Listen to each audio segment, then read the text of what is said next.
Assalamualaikum warahmatullahi wabarakatuh. Welcome to a new business studies class.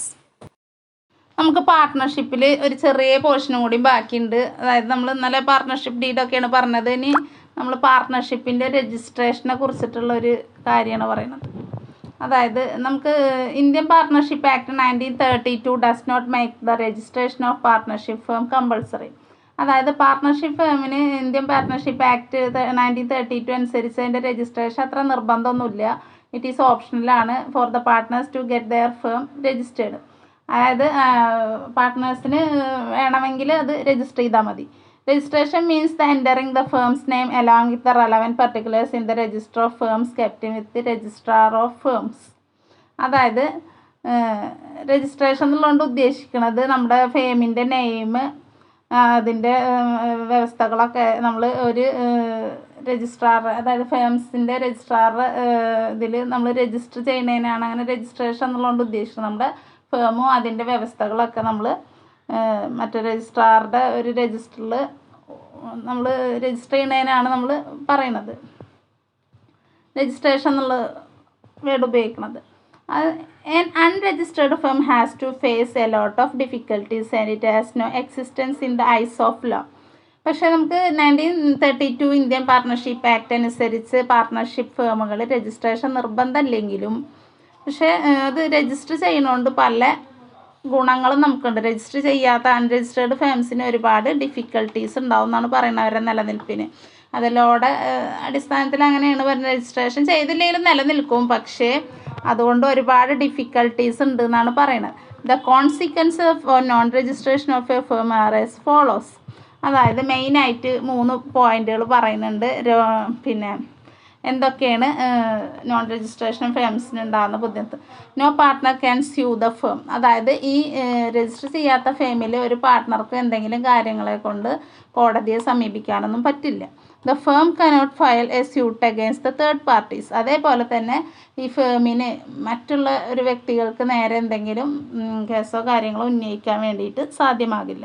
അതേപോലെ the firm cannot sue the partners. ഫേമിന് പാർട്ട്നേഴ്സിനെതിരായിട്ടും എന്ത് ചെയ്യാൻ പറ്റില്ല, കേസ് കൊടുക്കാനോ ഒന്നും പറ്റില്ല. അപ്പോൾ അങ്ങനെയുള്ള കാര്യങ്ങളൊക്കെ ഉണ്ട് നമ്മൾ രജിസ്റ്റർ ചെയ്യാത്ത ഫേമുകൾക്ക്. Therefore it is beneficial to get a firm registered. അതുകൊണ്ട് തന്നെ നമ്മൾ എന്ത് ചെയ്യണം, ഒരു ഫേം നമ്മൾ രജിസ്റ്റർ ചെയ്യുന്നതായിരിക്കും നല്ലത്. Under partnership act 1930 special rules are made for registration of firm.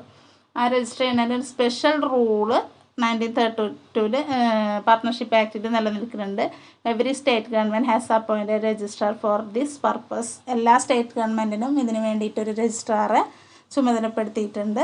The registrar can be at the time of formation or at any time during its existence.